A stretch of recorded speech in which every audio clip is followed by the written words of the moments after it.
So, a narcissist or a toxic person will think it is okay to be cold and nasty to you, especially when they get caught and they're cheating, their lies, their deceit. I know deep down in my heart that, as I'm sharing my experience and what has happened was wrong, and they knew that I caught on to it. If you do not let these people do what they want to do to you, or just do in general, the disrespect, they're going to get nasty. I mean, the nastiness and the coldness is going to get worse. So for anybody that thinks it is okay for them to disrespect you and for it to be okay is a problem. Anybody that thinks it is okay for a narcissist or a toxic person, such in my case, to abuse and harm and calculate, that's even more of an issue. And then to label you when you've had enough and you completely go off. What I went through, I share my experience because what this person did was wrong, just and dirty. I know I did not deserve what I went through. And if I felt like, which I feel like with sharing my story, if no one else is going to listen, those people that are connected to this person that I was with for 12 years and in a marriage for 6, if they're not going to listen, then I have no loyalty towards this person and anybody else. And I can speak about my experience, what has happened to me, to educate others of, hey, this is wrong and dirty. I know what I went through behind closed doors. So when I was keeping things quiet, for a narcissist or a toxic person, that's great for them. Their image isn't being tarnished, but they damn sure are tarnishing your reputation. Is it wrong? It is. Are they lying on you? Yes. So case in point, one of the supplies tells me, oh, well, the person I was with for 12 years says to them that I wouldn't allow them to get like braids or something like that. And I'm like, why would I not allow them to get braids? I said, what I had said was that specific style did not look right on them. I never said she couldn't get braids. Like, who am I? I'm not her parent, or I'm not, some overbearing person. No, I said, matter of fact, I encouraged her to do more with herself. And so, as I go through the healing journey, you will also see the things that they will lie on you about. You'll find them doing those exact same things. In this case, I will not say, what I've seen, or what has been, showed to me. But it's really funny. Any way that they can to grab supply. They're going to have the sob story. They're going to have, a change of appearance and, meanwhile you're in the background, destroyed and barely holding on by a thread. And they're, supposedly living this great life. It's like a miserable person such as who I was with for 12 years. That type of person cannot live a great life. It's all the facade. If you see them working out, don't worry about it. If you see them with somebody else or they're changing up appearance, don't worry about it. That's only for the public. And if the public was smart enough, in my case, they wouldn't believe that, nice girl persona that this person has. That was all an act. I remember actually a family member telling me recently, when they first met her, they knew it was all an act. And they could tell within myself, they knew that, I was really trying to show her as different when she really wasn't. And when I was able to really finally say what I was going through, immediately I was told that was wrong, what she had did. And it was. There's no other way that these people can sugarcoat anything. It is wrong. And I say this in every video: to manipulate, to deceive, fake an entire marriage, and then expect, oh no, don't say anything, don't get angry, oh, and I'm gonna label you and lie on your name. Absolutely wrong. And just know, by you speaking about it does not mean that you want that person.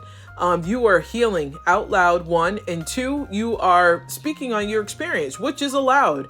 They will say that you're harassing them or telling their personal business, but if they didn't want anybody to know and they wanted it to be kept private, they should have did better. In my case, I was told, oh well, by one of the enablers, the cousin, oh well, she apologized, and I don't have to accept it. That apology was full of shit.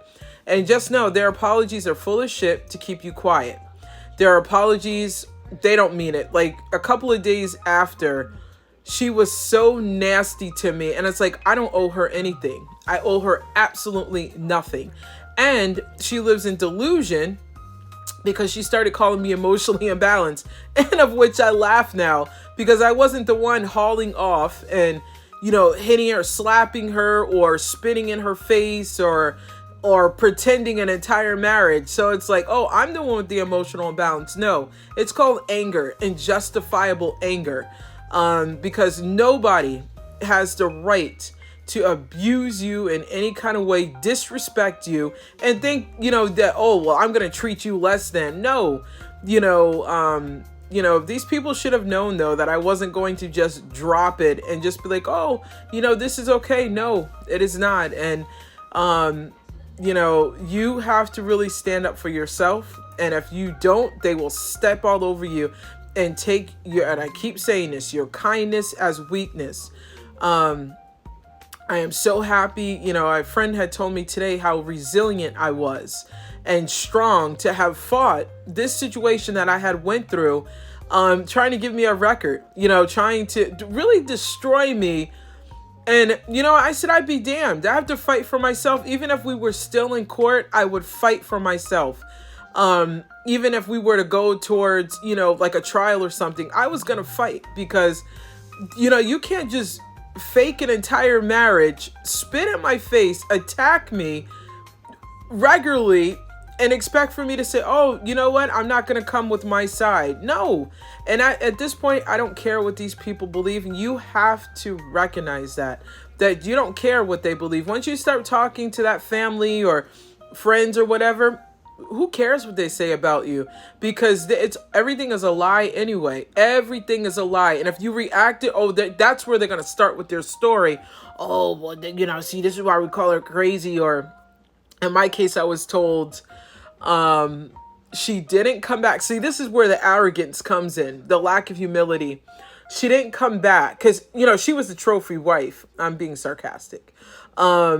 She did not come back to the marriage because of my reaction. And I'm like, well, if you would have cleaned, if you didn't leave all the household work for me to do, we wouldn't have ever had too many arguments. If you would have cooked, we would have been okay. If you weren't lying to me for 12 years, we would have been better. And God knows how many people she slept with. So, yes, I get to share my experience because my health was put in danger. And I will continue to say that.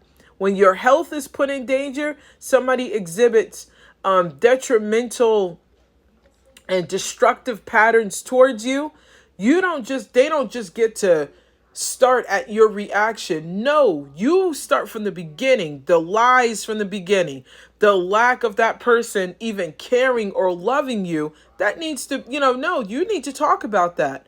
And it is okay because in my case, there was no love. There was no affection, being lonely, all of that. This person wasn't adding to my life.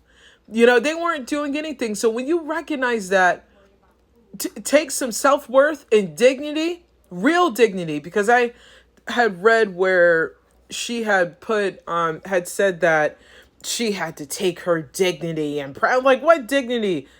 No matter what I tried, it wasn't good enough for you. And just know with the toxic person or narcissist, it will never be good enough. You will not be good enough. Even though you are, your worth and your value is worth more than they could ever imagine. So please, when you are out, get out and do not go back. No matter what, don't talk to their family. Don't talk to their supposed friends. These are all enablers of abusive, toxic behavior.